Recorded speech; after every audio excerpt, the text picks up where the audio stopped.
ನಮಸ್ಕಾರ. ಭಾಗ 2 ಮತ್ತೆ ಮುಂದುವರಿಸ್ತಾ ಇದ್ದೀನಿ. ಈಗಾಗಲೇ ಒಂದು ಭಾಗ ಕೇಳಿದಿರಿ. ದೇವಿ ಪಾರಾಯಣದಲ್ಲಿ ಒಂದು ದೊಡ್ಡ ಮಟ್ಟದ ಹೆಸರು ಮಾಡಿ ಹಳ್ಳಿಗಳಲ್ಲಿ ಮನೆ ಮಾತಾಗಿ ಎಲ್ಲೇ ಹೋದರೂ ಕೂಡ ತೋರಣಗಟ್ಟಿ ಗುರುಗಳನ್ನು ಕರೆಸ್ರಿ ಅನ್ನುವಷ್ಟರ ಮಟ್ಟಿಗೆ ಪ್ರಚಲಿತದಲ್ಲಿದ್ದಂಥವ್ರು ಯಾವ ರೀತಿ ದೇವಿ ಪಾರಾಯಣಕ್ಕೆ ಬಂದರು, ಯಾರಿಂದ ದೀಕ್ಷೆ ಆಯಿತು, ನಡೆದು ಬಂದ ಹಾದಿ ಮುಂದುವರೆಸ್ಕೊಂಡು ಹೋಗೋದ್ರ ಬಗ್ಗೆ ಮಾತಾಡಿದ್ದೀವಿ. ಇನ್ನು ಭಾಗ 2 ಮತ್ತೆ ಮುಂದುವರೆಸ್ತೀನಿ. ಅದು ಕೂಡ ಏನೇ ಮಾತಾಡ್ತೀವಿ ಅಂದ್ರೆ ನಾವು ದೇವಿ ಪಾರಾಯಣ, ಪುರಾಣ, ಭಕ್ತಿ, ಮುಕ್ತಿ, ಶಕ್ತಿ, ಆದಿಶಕ್ತಿ ಈ ವಿಷಯ ಬಿಟ್ಟರೆ ನಾವು ಬೇರೆ ವಿಷಯ ಮಾತಾಡಲ್ಲ. ಹೇಳಿದ್ವಿ ಗುರುಗಳ ದೀಕ್ಷೆ ಅಂತೂ ತೊಗೊಂಡ್ರಿ, ಅವರು ದೀಕ್ಷೆ ಕೊಟ್ಟರು, ಮಾಡ್ಕೊತ ಹೊಂಟ್ರಿ. ಇವತ್ತಿಗೂ ಮತ್ತು ಅವತ್ತಿಗೂ ದಿನಮಾನಗಳಲ್ಲಿ ವ್ಯತ್ಯಾಸ ಸಾಕಷ್ಟಿತ್ತು. ಇವತ್ತು ಸಾಕಷ್ಟು ಸವಲತ್ತುಗಳದಾವೆ. ಹೋಗೋದಕ್ಕಾಗಲಿ ಬರೋದಕ್ಕಾಗಲಿ ಏನೇ ಒಂದು ಮಾಹಿತಿ ಬೇಕಂದ್ರೆ ಎಲ್ಲಿಂದಾದರೂ ಡೌನ್ಲೋಡ್ ಮಾಡ್ಕೊಳ್ತಕ್ಕಂಥ ಒಂದು ವ್ಯವಸ್ಥೆ ಇದೆ. ಅವತ್ತಿನ ದಿವಸ ಹೋಗೋದಕ್ಕೆ ಬರೋದಕ್ಕೆ ವಾಹನಗಳ ಸಂಖ್ಯೆ ಕಡಿಮೆ ಇತ್ತು. ಎಲ್ಲರೂ ಬೇಕಾದ್ರೆ ಪುರಾಣ ಹೇಳೋಕ್ಕೆ ಹೋಗ್ತಿದ್ರಿ, ಶಾಸ್ತ್ರ ಹೇಳೋಕ್ಕೆ ಹೋಗ್ತಿದ್ರಿ, ಈ ದೇವಿ ಪಾರಾಯಣ ಹೇಳೋಕ್ಕೆ ಹೋಗ್ತಿದ್ರಿ. ಎಲ್ಲೋ ಒಂದು ಕಡೆ ಕಷ್ಟ ಅಂತ ಬಂದಾಗ ಯಾಕಾದರೂ ಇದನ್ನು ದೇವಿ ಪಾರಾಯಣ ಕಲಿತನು ಅಂತ ಅನಿಸ್ತಾ ಯಾವತ್ತಾದರೂ? ನಿಜವಾಗಿಯೂ ಹೇಳಬೇಕಂದ್ರೆ ಇದು ಒಳ್ಳೆಯ ಪ್ರಶ್ನೆ ಮಾಡಿದ್ರಿ. ಅಂತಾರೆ ಯಾರೋ ಒಂದಿಷ್ಟು ಮಂದಿ, ದೇವಿ ಪಾರಾಯಣ ಭಾಳ ಡೇಂಜರ್, ಅದು ಭಾಳ ಮಡಿ ಹುಡಿ, ಅದನ್ನು ಮಾಡುವಂಗಿಲ್ಲ, ಎಷ್ಟೋ ಮಂದಿ ಹೊಳೆ ಕಾಣಿಸಿವು ಅಂತಿದ್ರು, ಏನು ಅಂತಾರೆ. ಆದ್ರೆ ಬಿಚ್ಚು ಹೃದಯ, ಸ್ವಚ್ಛ ಮನಸ್ಸಿನಿಂದ ನಿರರ್ಗ ಸತ್ಯ ಹೇಳೋದಂದ್ರೆ, ನನಗೆ ಯಾವಾಗೂ ದೇವಿಯ ಪಾರಾಯಣವನ್ನು ಯಾಕೆ ತಗೊಂಡೆ ಅಂತ ಕನಸು ಮನುಷ್ಯನಾಗೂ ಬಂದಿಲ್ಲ. ನಾನೇ ಧನ್ಯ ಅಂತ ಗುರು ಕರುಣೆಯಾಗಿ ನನಗೆ ಉಪದೇಶವನ್ನು ಕೊಟ್ಟ ನನ್ನ ಉದ್ಧಾರ ಮಾಡಿದ್ರು, ಪುಣ್ಯಾತ್ಮರು ಇಂಥ ಮಾರ್ಗ ತೋರಿಸಿದ್ರು, ನಾನೇ ಧನ್ಯ ಅನ್ನೋದು ಐತಿ ವಿನಃ ಯಾವುದೇ ಟೈಮ್ದಾಗೂ ಅಂಥದ್ದು ಒಂದಿಷ್ಟು ನನಗೆ ಸುಳಿದಿಲ್ಲ. ದೇವಿ ಅಂದ್ರೆ ಯಾರು? ದೇವಿ ಮೊದಲನೇದಾಗಿ ದೇವಿ ಅಂದರೆ, ಯಾಕಂದ್ರೆ ದೇವಿಯನ್ನು ಸೃಷ್ಟಿ ಮಾಡಿದವ್ರು ಯಾರು? ಇಲ್ಲ ಇಡೀ ಸೃಷ್ಟಿನೇ ದೇವಿ ಮಾಡಿದಳು ಅಂತಾರ. ಸೃಷ್ಟಿಯಾಗಿದ್ದೇ ದೇವಿಯಿಂದ ಅನ್ನೋದನ್ನು ಕೇಳಿವಿ. ದೇವಿಯನ್ನು ಯಾರು ಸೃಷ್ಟಿ ಮಾಡಿದರು ಅನ್ನೋದು ನನಗೂ ಗೊತ್ತಿಲ್ಲ. ದೇವಿ ಯಾರು? ಓಹೋ, ದಯಮಾಡಿ ಈ ಪ್ರಶ್ನೆ ಏನೈತಂದ್ರೆ, ದೇವಿ ಯಾರಂದ್ರೆ ಇದೇನು ಜಗತ್ತೈತಿ, ಇದೆಲ್ಲ ಏನು ಕಾಣ್ತೈತಿ, ಇದೆಲ್ಲವೂ ಕೂಡಿ ಇರುವುದನ್ನ ದೇವಿ. ಇಡೀ ಜಗತ್ತೇ ದೇವಿ, ಜಗತ್ತನ ದೇವಿ. ಮತ್ತು ಬೇರೆ ಅರ್ಥಾಗ ಅಣುರೇಣು ತೃಣಕಾಷ್ಟದಲ್ಲಿ ಪರಮಾತ್ಮನಿದ್ದಾನೆ ಅಂತ ಹೆಂಗೆ ಹೇಳ್ತಾರೋ ಹಂಗೆ ಸಣ್ಣ ಅಣು ಹಿಡ್ಕೊಂಡು ನಿನ್ನಲ್ಲಿ ನನ್ನಲ್ಲಿ ಎಲ್ಲ ಕಡೆ ಒಂದು ಏನಾದರೂ ಅಗೋಚರವಾಗಿರ್ತಕ್ಕಂಥ ಶಕ್ತಿ. ಈಗ ನೀ ಇಲ್ಲಿ ಬರಬೇಕಾದ್ರೆ, ನಾ ಇಲ್ಲಿ ಹೇಳಬೇಕಾದ್ರೆ ಇವ್ರು ಹಿಂಗೇನೋ ಡಿಸ್ಟರ್ಬ್ ಮಾಡಕತ್ತಾರಲ್ಲ, ಹಿಂಗಾಗಬೇಕಾದ್ರೆ ಇದೆಲ್ಲ ದೇವಿ ಶಕ್ತಿನ ಅಂತ ನಾನು ನಂಬಿದ್ದೇನೆ ಮತ್ತು ಅದನ್ನು ಅನುಭವಿಸಿದ್ದೇನೆ ಕೂಡ. ಅದು ಇದೇ ದೇವಿ, ಅದು ಸತ್ಯ. ಇದು ದಯಮಾಡಿ ನಾನು ಇದನ್ನು ನೀವು ಚಾನಲ್ನವ್ರು ಬಂದಿರೋದಕ್ಕೂ ನಾನು ಭಯ ಆಗ್ತದೆ ಏನು ಹೇಳಬೇಕು. ಯಾಕಂದ್ರೆ ಮೂಢನಂಬಿಕೆ ಅನ್ನುವಂಥ ಭಾವನೆನೂ ಇರ್ತದೆ ಕೆಲವೊಂದಲ್ಲಿ. ನಾನು ಇದು ಮೂಲ ನಂಬಿಕೆ ಅಂತ ನಂಬಿದ್ದೇನೆ. ಜ್ಞಾನದಿಂದಲೇ ವಿಜ್ಞಾನ ಹೊರತಾಗಿ ವಿಜ್ಞಾನದಿಂದ ಜ್ಞಾನ ಅಲ್ಲ ಅಂತ ನನ್ನ ನಂಬಿಕೆ. ಅದು ಸರಿಯೋ ತಪ್ಪ ಗೊತ್ತಿಲ್ಲರಪ್ಪ. ಯಾಕಂತಂದ್ರೆ ಒಬ್ಬ ಜ್ಞಾನಿ ಏನೆಲ್ಲ ಆವಿಷ್ಕಾರಗಳನ್ನು ಮಾಡ್ಬೋದು, ಚಲೋ ಅದ್ರಾಗ ಜ್ಞಾನ ಇದ್ದಾವ, ಇವನ್ ವಿಜ್ಞಾನ ಸಹಿತ ಆವಿಷ್ಕಾರ ಮಾಡ್ಬೋದು. ಆದ್ರೆ ಒಬ್ಬ ಹುಚ್ಚ ಇದ್ದಂದ್ರೆ ಆ ವಿಜ್ಞಾನದಿಂದ ಅವನು ಶಾಣ್ಯಾನ ಮಾಡೋಕ್ಕಾಗಲಿಕ್ಕಿಲ್ಲೇನೋ ಅಂತ ನನ್ನ ಅಭಿಪ್ರಾಯ ಅಷ್ಟೇ. ದೇವಿ ಪಾರಾಯಣ, ಪಾರಾಯಣ ಅಂದ್ರೆ ಏನು? ಮೊದಲನೇದಾಗಿ ಪಾರಾಯಣ ಅಂದ್ರೆ ಯಾವ ರೀತಿ ಹೇಳ್ತಾರೆ ಅದನ್ನು? ಮತ್ತೆ ಇನ್ನೊಂದು ಪ್ರಶ್ನೆ ಏನು, ದೇವಿ ಪಾರಾಯಣ ಆಯ್ತು, ಮತ್ತೇನು ಬೇಕಾಗಿತ್ತು ನಿಮಗೆ? ಅದ ದೇವಿ ಪಾರಾಯಣ, ಈಗ ದೇವಿ ಪಾರಾಯಣದ ಬಗ್ಗೆ ಅಷ್ಟೇ ಮಾತಾಡಿದ್ವಲ್ಲ, ಅದನ್ನು ಹೇಳ್ತಕ್ಕಂಥ ರೀತಿ ಯಾವ ರೀತಿಯಲ್ಲಿರುತ್ತೆ? ಯಾಕಂದ್ರೆ ದೇವಿ ಪುರಾಣ ಅಂತಾರ, ಆ ಪುರಾಣ ಯಾವ ರೀತಿ ಹೇಳ್ತಾರ, ಪಾರಾಯಣ ಯಾವ ರೀತಿ ಹೇಳ್ತಾರೆ? ಎಸ್, ಈಗ ನಿನ್ನ ಪ್ರಶ್ನೆ ಸಾಹಿತ್ಯ ಒಂದೇ, ಹೌದು. ಹೇಳ್ತಕ್ಕಂಥ ರೀತಿ ಬೇರೆ ಬೇರೆ. ಪಾರಾಯಣವನ್ನು ಯಾವ ರೀತಿ ಮಾಡ್ತೀರಿ? ಒಂದು ಏನಾದ್ರು ಹೇಳಕ್ಕೆ ಸಾಧ್ಯತೆ? ಹೌದು, ನೀವು ಒಳ್ಳೆಯ ಪ್ರಶ್ನೆ. ಏನಂದ್ರೆ ನೀವು ಹೇಳಿದಂಗೆ ಭಾಳಷ್ಟು ಮಂದಿಗೆ ದೇವಿ ಪುರಾಣ ಅಂದ್ರೆ ಏನು, ಪಾರಾಯಣ ಅಂದ್ರೆ ಏನು, ದೇವಿಯ ಪಾರಾಯಣದಲ್ಲಿ ಮತ್ತು ಪುರಾಣದಲ್ಲಿ ಇರ್ತಕ್ಕಂಥ ವ್ಯತ್ಯಾಸಗಳೇನು ಅಂತ ಕೇಳಾಕತ್ತೀರಿ. ಎಸ್ ಅಲ್ಲ, ಅಂದ್ರೆ ಈಗ ಪುಣ್ಯಾತ್ಮರೊಬ್ರು ಬಂದಾರ ನೋಡ್ರಿ. ಇದು ಏನವ್ರ ಹೆಸರು? ಇವರು ಸುರೇಶ್ ವೀರಶೆಟ್ಟಿ ಅವರಂತೇಳಿ ನಮ್ಮ ಊರನವ್ರ. ನನಗೆ ಯಾವಾಗಾರೆ ಒಂದಿಷ್ಟು ಆನಂದ ಅನ್ಸಾಕತ್ತದ ನಿವೃತ್ತಿ ಆದ ಕೂಡಲೇ. ನಾನು ದೇವಿಯ ಪಾರಾಯಣವನ್ನ ಅವರು ನನ್ನ ಜೊತೆ ಸಾಥ್ ಕೊಡ್ತಿರ್ತಾರ. ವಾರದಾಗ ಒಂದ್ ದಿವ್ಸ 2 ದಿವ್ಸ ಬರ್ತಿರ್ತಾರ. ಇವತ್ತು ಬಂದಾರ ಅವರು ಪುಣ್ಯಕ್ಕೆ. ಈಗ ನಾ ಬಾಯಿಲಿ ಹೇಳುದ್ರ ಜೊತೆಗೆ ಅದು ಪ್ರಾಕ್ಟಿಕಲ್ ಆಗಿ ಒಂದು ನುಡಿ ಅಂತ ತೋರಿಸ್ಬೋದು. ಖಂಡಿತ ಖಂಡಿತ, ದಯವಿಟ್ಟು. ಅಂದ್ರ ಪಾರಾಯಣ ಅಂದ್ರ ಏನು ಅನ್ನೋದನ್ನ ಗಾನ ಗಂಧರ್ವ ಲೋಕನ ಈ ಸಂಗೀತ ಜ್ಞಾನಕ್ಕೆ ಲಕ್ಷ ಕೊಡ್ತದೆ, ಈ ಕಡೆ ಗಮನ ಕೊಡ್ತೈತೆ ಅಂತ ದೇವಾನು ದೇವತೆಗಳಂತ ನಂಬಿಕೆ. ಖಂಡಿತ ಖಂಡಿತ. ಅದಕ್ಕೆ ನಾವೇನು ಮಾಡಕತ್ತೀವಿ, ನನಗೆ ಆನಂದ ಆಗುವ ಸಲುವಾಗಿ ಇವ್ರನ್ನ ಬರಮಾಡಿಕೊಂಡು ಕೂಡಲೇ ಇವ್ರು ಬಂದು ಬಿಡ್ತಾರೆ. ನಾವು ಆನಂದವಾಗಿ ಸಂಗೀತದೊಳಗನೆ ಪಾರಾಯಣ ಮಾಡ್ತೀವಿ. ಎಸ್, ಮಾಡಿ ಸರ್. ನೋಡು, ಒಂದು ನುಡಿ ಬಾರಿಸೋಣ.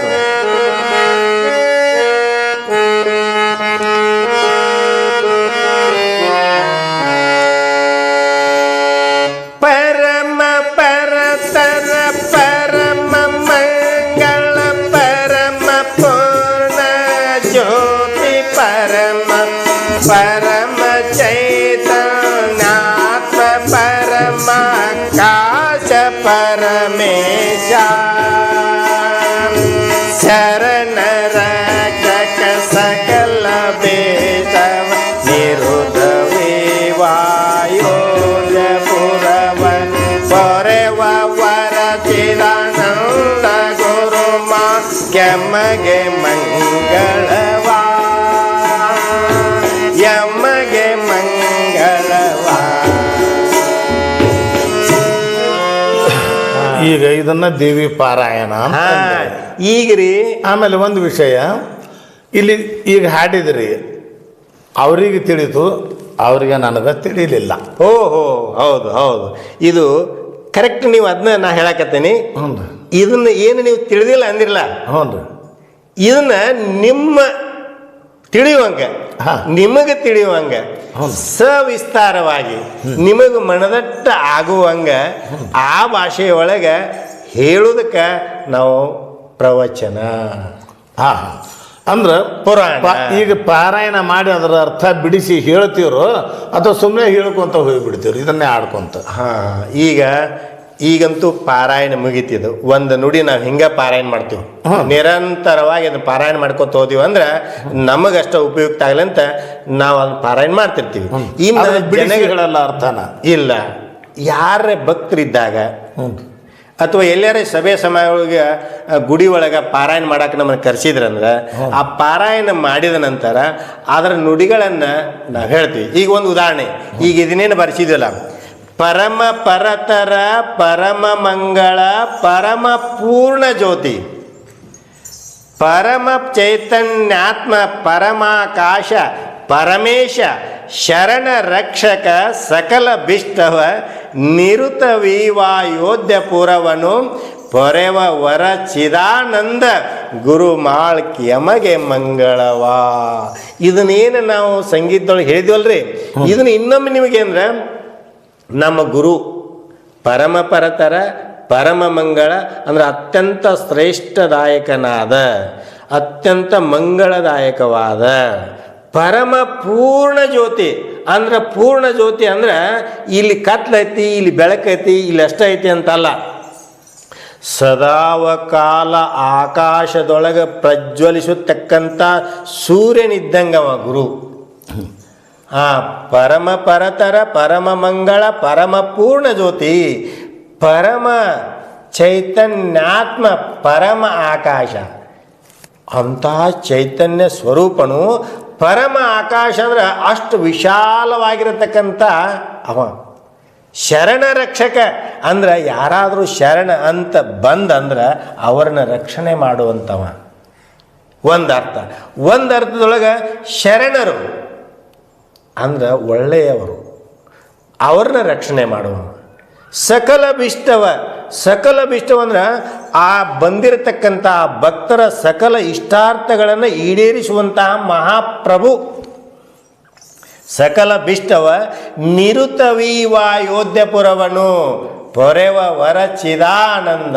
ಹೀಗೆ ಮುನ್ನಡೆಸಿಕೊಂಡು ಬರ್ತಕ್ಕಂಥ ಆ ಚಿದಾನಂದ ಗುರುಗಳಿಗೆ ನಾನು ನಮಸ್ಕಾರ ಮಾಡಿ ಅವರಲ್ಲಿ ಕೇಳ್ತೇನೆ, ನಮಗೆ ಅವರು ಮಂಗಳವನ್ನುಂಟು ಮಾಡಲಿ, ಶುಭವನ್ನುಂಟು ಮಾಡಲಿ ಅಂತ.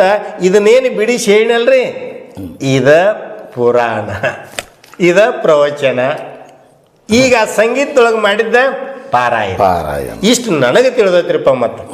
ಮತ್ತೆ ಯಾರು ನೀವೇನು ಅದಕ್ಕೆ ವಿವರಣೆ ಇದ್ರೆ ಸತ್ಯಯುಗ, ಕೃತಯುಗ, ದ್ವಾಪಾರ ಯುಗ, ಈಗ ನಡೀತಕ್ಕಂಥದ್ದು ಕಲಿಯುಗ. ಈ ಕಲಿಯುಗದಲ್ಲಿ ದೇವಿ ಮಹಾತ್ಮೆ ಬಗ್ಗೆ ಸಾಕಷ್ಟು ಜನ ಬರೆದಾರ, ಇಲ್ಲ ಅನುವಾದ ಮಾಡ್ಯಾರ. ಇಲ್ಲ ಇಲ್ಲ ಸಾಕಷ್ಟು ಜನ ಏನು ಬರೆದಿಲ್ಲ. ಪೂರ್ವದಲ್ಲಿ ಬಹುಶಃ ದ್ವಾಪಾರ ಯುಗ ಅಂತ ಅಂದ್ಕೊತೀನಿ. ವೇದವ್ಯಾಸರ ಶ್ರೀಮದ್ ದೇವಿ ಭಾಗವತ ದ್ವಾಪಾರ ಯುಗದಲ್ಲಿ. ಹೌದು. ವೇದವ್ಯಾಸರ ಬರೆದಿರ್ತಕ್ಕಂಥ ಶ್ರೀದೇವಿ ಭಾಗವತ ಅದು. ಅದಕ್ಕಿಂತ ಮುಂಚೆ ಯಾರಾದರೂ ಬರೆದಿದ್ರು ಅನ್ನೋದಕ್ಕೆ ಉಲ್ಲೇಖಗಳಾಗಲಿ, ಇತಿಹಾಸದಲ್ಲಿ ಏನಾದರೂ ಒಂದು ದಾಖಲೆಗಳು ಅಥವಾ ಶಿಲಾಶಾಸನಗಳು ಅಥವಾ ವೇದಗಳಲ್ಲಿ ಏನಾದರೂ ದೇವಿಯ ಕುರಿತು ಉಲ್ಲೇಖಗಳದಾವ. ಆ ದೇವಿಯ ಕುರಿತು ಉಲ್ಲೇಖ ಅಂದ್ರೆ ಈಗ ನಿಮ್ಮ ಪ್ರಶ್ನೆದೊಳಗೆ ಒಂದು ಅರ್ಥ. ಕೆಲವೊಂದಷ್ಟು ಆದಿಶಕ್ತಿ ಅಂತಿರಲ್ಲ. ಹೌದು ಹೌದು. ಆದಿಶಕ್ತಿ ಅಂದರೆ ಮೂಲ, ಹಿಂದೆ ಪ್ರಪ್ರಥಮದೊಳಗೆ ಆದಿಶಕ್ತಿ ಅಂತ ಅದರ ಅರ್ಥ. ಅಂದಾಗ ಆದಿಶಕ್ತಿ ಅಂತ ಐತಿಪ್ಪ ಅಂದಾಗ ಹಿಂದೆ ಯಾರ ಬರ್ದಿರ್ಬೋದು. ಆದಿಶಕ್ತಿ, ಆದಿಮೂಲ, ಆದಿಮೂಲ, ಆದಿಶಕ್ತಿ ಅಂತೀರಂದ್ರೆ ಹಿಂದೆ ಆ ಯಾವ್ಯಾವ ಕಾಲ ಅಂದಿರಲ್ಲ ನೀವು? ಸತ್ಯಯುಗ, ಸತ್ಯಯುಗ, ತ್ರತಾಯುಗ, ತ್ರೇತಾಯುಗ ಅಂದೆ, ದ್ವಾಪಾರ ಯುಗ, ದ್ವಾಪಾರ ಯುಗ, ಕಲಿಯುಗ ಅಂತಿರಲ್ಲ. ಎಲ್ಲ ಯುಗಗಳಲ್ಲಿ ಬರ್ದಿದ್ರ ಬೇಕ ಅಂತ ಯಾಕೆ ನಾ ಅಂತೇನಂದ್ರ ತರ್ಕ ಆದಿಶಕ್ತಿ ಅಂತೀವಲ್ಲ. ಹೌದು ಹೌದು. ಹಿಂದಿನಿಂದ ಬಂದ ಆದಿಶಕ್ತಿ, ಆದಿಮೂಲ, ಆದಿ ಬ್ರಹ್ಮ. ಅದಕ್ಕೆ ಆ ದೇವಿಯಿಂದ ಬರೆದಿರ್ಬೋದು. ಆದ್ರೆ ನಾ ಅಷ್ಟು ಓದ್ಯವಲ್ಲ, ಅವನ್ನೆಲ್ಲ ಅವನು ಓದಿಲ್ಲ. ಈಗ ಪ್ರಚಲಿತವಾಗಿ ಈ ಕಲಿಯುಗದೊಳಗೆ ನನಗೆ ಗಮನಕ್ಕೆ ಬಂದದ್ದಂದ್ರೆ ಚಿದಾನಂದ ಅವಧೂತರು ಬರ್ದಾರ ಅಂತ ಹೇಳ್ತದೆ. ಈಗ ನಮ್ಮಲ್ಲಿ ಒಂದಿಷ್ಟ ಬಿ ಕೆ ಪಾಟೀಲ್ ಅವರು ಬರ್ದಾರ, ಮತ್ತು ಶಾಂಡಿಲ್ ಆಶ್ರಮದವ್ರು ಬರ್ದಾರ, ಮತ್ತು ಈ ಬಹಳಷ್ಟು ಮಂದಿ ಪುಣ್ಯಾತ್ಮರು ಬರ್ದಾರ. ಅವ್ರ ಹೆಸರು 108 ಅದಾವ. ಆದ್ರೆ ಅವ್ರು ಬರ್ದಾರೋ ಮತ್ತು ನೀವು ಚಿದಾನಂದ ಅವಧೂತರು ಹೆಸರು ಯಾಕೆ ಹೇಳ್ತೀರಿ ಅಂತ ನಿಮ್ಮ ಪ್ರಶ್ನೆ ಇರ್ಬೋದಲ್ಲ? ಖಂಡಿತ ಖಂಡಿತ, ಯಾಕಂದ್ರೆ ಮೊದಲು ಬರ್ದಾರಲ್ಲ. ಆದ್ರೆ ನನಗೂ ಅದು ಸಂಶಯ ಐತಿ. ಒಂದು ಸಂಶಯ ನಿವಾರಣೆ ಹೆಂಗೆ ಮಾಡ್ತೇನೆ ಅಂದರೆ, ಪ್ರತಿಯೊಂದ್ರೊಳಗೂ ಯಾರ ಬರೋದ್ರು ಅದನ್ನು ಪರಿಷ್ಕರಣೆ ಮಾಡ್ಯಾರ ಅಂತ ನನ್ನ ಭಾವನೆ. ಬರೋದಿಲ್ಲ, ಮೂಲ ಅವ್ರು ಬರೆದವ್ರಲ್ಲ, ಅದನ್ನ ಪರಿಷ್ಕರಣೆ ಮಾಡಿರ್ಬೋದು. ಪರಿಷ್ಕರಣೆ ಅಂದ್ರೆ ಹೆಂಗ? ಈ 1ನೇ ಅಧ್ಯಾಯ ನಾವು ಮುಗಿಸ್ತೀವಿ ಅಂದ್ರೆ ಅದ್ರ ಕೆಳಗೆ ಅವರ ಬರ್ದಾರ, ಯಾರ ಗ್ರಂಥಗಳನ್ನ ಬರ್ದಾರ. ಇತಿ ಶ್ರೀಮತ್ ಪರಮಹಂಸ ಪರಿವ್ರಾಜಕಾಚಾರ್ಯ ಶ್ರೀ ಚಿದಾನಂದ ಗುರುವರೇ ಚರಣ ಪದ್ಮದ್ವಿರೇಪ ಶ್ರೀ ಚಿದಾನಂದಾವಧೂತ ವಿರಚಿತ. ಶ್ರೀ ಚಿದಾನಂದಾವಧೂತ ವಿರಚಿತ ಅಂತ ಬಂತಲ್ಲ ಅಲ್ಲಿ, ಅಂದ್ರೆ ಅವರ ಬರ್ದಾರಂಗತ್ತಲ್ಲ. ಪಾರ್ವತಿ ಮಹಾತ್ಮೆಯೋಳ್ ಪ್ರಥಮ ಅಧ್ಯಾಯ ಮುಗಿತು. ಚಿದಾನಂದ ಅವಧೂತರು ಕಲಿಯುಗದನ್ನವರು, ಹೌದಲ್ರ? ದ್ವಾಪಾರ ಯುಗದಲ್ಲಿನ ವೇದವ್ಯಾಸರು ಬರೆದದ್ದನ್ನ ಹೌದು ಇವರು ಪರಿಷ್ಕರಣೆ ಮಾಡ್ಯಾರ ಅಂತಿರೋ, ಸ್ವತಃ ಇವರೇ ಬರ್ದಾರ. ಓಹೋ, ಹೌದು ಹೌದು. ಯಾಕಂದ್ರೆ ಈ ದೇವಿ ಮಹಾತ್ಮೆ ಅಲ್ಲೂ ಐತಲ್ಲ. ಚಿದಾನಂದ ಅವಧೂತರ ಸ್ವತಃ ಬರೆದದ್ದು ಅಥವಾ ಚಿದಾನಂದ ಅವಧೂತರಿಗೆ ದೇವಿನೇ ಹೇಳಿ ಬರೆಸಿದ್ರು, ಯಾಕಂದ್ರೆ ಅವ್ರಿಗೆ ದೇವಿ ಸಾಕ್ಷಾತ್ಕಾರ ಆಗಿತ್ತು, ದೇವಿಯನ್ನು ಕಣ್ಣಾರೆ ಕಂಡಿದ್ರು ಅಂತ ಹೇಳ್ತಾರೆ. ಕೇಳಿದ್ದೀನಿ ಅಲ್ಲಲ್ಲೇ ಪುರಾಣಗಳಲ್ಲಿ, ಇಲ್ಲ ಜನ ಮಾತಾಡಿದ್ರಲ್ಲಿ ಹಿಂಗೆ ಕೇಳೀನಿ. ಆದ್ರೆ ಚಿದಾನಂದ ಅವಧೂತರು ಬರೆದಿರ್ತಕ್ಕಂಥ ದೇವಿ ಪುರಾಣ ಸ್ವತಃ ಬರೆದದ್ದು ಅಥವಾ ವೇದವ್ಯಾಸರು ಬರೆದಿರ್ತಕ್ಕಂಥ ದೇವಿ ಪುರಾಣದ ಮುಂದುವರಿದ ಭಾಗನೋ ಅಥವಾ ಅದನ್ನೇ ವಿವರಣೆಯನ್ನು ಏನಂತಾರೆ ಈ ಕಾಲಕ್ಕೆ ತಕ್ಕಂತೆ ಅದನ್ನು ಸ್ವಲ್ಪ ಸರಳೀಕರಣ ಮಾಡಿದರು ಏನೋ ಅಂತ. ನೀವು ಕೇಳೋ ಪ್ರಶ್ನೆ ನನಗೆ ಎಷ್ಟರ ಮಟ್ಟಿಗೆ ನಿಲುಕ್ತತೆ ಗೊತ್ತಿಲ್ಲ. ನೀವು ಬರೀ ಟಿ ವಿ ಚಾನಲ್ದವ್ರಲ್ಲ, ನೀವು ನಿಮ್ಮಲ್ಲಿ ಭಾಳ ಜ್ಞಾನ. ಇಲ್ಲ ಗುರುಗಳೇ, ಹಂಗಂತಲ್ಲ. ಯಾಕಂದ್ರೆ ಇದೊಂದಿಷ್ಟ ಚಿಂತನೆ ಎಲ್ಲರಲ್ಲಿ ಹುಟ್ಟುವಂಥದನ್ನ. ಹಂಗಾರೆ ಮೂಲ ಯಾರು? ಎಸ್, ಬಂದದ್ದು. ಮತ್ತು ಅದು ಹೆಂಗೆ ಹುಟ್ಟಿತು? ನೀವು ಕೇಳೋ ಪ್ರಶ್ನೆ ಇದು ನಿಜವಾಗಿಯೂ ಉದ್ಭವಿಸುವಂಥ ಸರಳ ಪ್ರಶ್ನೆ. ನನಗೆ ತಿಳಿದದ್ದಷ್ಟೇ ಹೇಳ್ತೀನಿ. ಯಾರ್ಯಾರು ವಿದ್ವಾಂಸರು ಹೆಂಗೆ ಹೇಳ್ತಾರೋ ಗೊತ್ತಿಲ್ಲ. ನನಗೆ ಕಂಡು ಬಂದದ್ದು, ನನ್ನ ಜ್ಞಾನಕ್ಕೆ ಒಂದಿಷ್ಟು ಸಮೀಪ ನನಗೆ ಅರ್ಥ ಆದದ್ದಂದ್ರೆ, ಚಿದಾನಂದ ಅವಧೂತರು ಹಿಂದೆ ಆದಿಶಕ್ತಿ ಅಂತಿತ್ತು. ಆ ವ್ಯಾಸ ಮಹರ್ಷಿಗಳು ಅಥವಾ ಮತ್ತಾರು ಜ್ಞಾನಿಗಳು ಬರೆದಿರ್ತಕ್ಕಂಥ ಗ್ರಂಥಗಳನ್ನ ಅವ್ರು ತಿಳ್ಕೊಂಡು ಅಥವಾ ಅವ್ರ ಗುರು ಮಾರ್ಗದ ಪ್ರಕಾರ ಹೆಂಗೋ ಗೊತ್ತಿಲ್ಲ, ತನ್ನ ಗುರುವಿನ ಸಂಪ್ರದಾಯದೊಳಗೆ ಅವ್ರು ಮಾಡ್ಯಾರೋ ಹೆಂಗೋ ಗೊತ್ತಿಲ್ಲ ನನಗೆ. ಆದ್ರೆ ಅವರು ಮಾತ್ರ ಸಿದ್ಧ ಪರ್ವತದಲ್ಲಿ ಚಿದಾನಂದ ಅವಧೂತರು ದೇವಿಯ ಸಾಕ್ಷಾತ್ಕಾರ ಮಾಡುವ ಸಲುವಾಗಿ ತಪಸ್ಸಿಗೆ ಕೂತದ್ದು ಮಾತ್ರ ಖರೆ ಅನಿಸ್ತದ. Yes, okay. ಭಾಗ ಇದಲ್ಲಿಗೆ 2 ಮುಕ್ತಾಯ ಮಾಡ್ತಾ ಇದ್ದೀನಿ. ಹಾಗೆ ಭಾಗ 3 ಮತ್ತೆ ಮುಂದುವರಿಸ್ತೀನಿ ಅಂತ. Okay sir.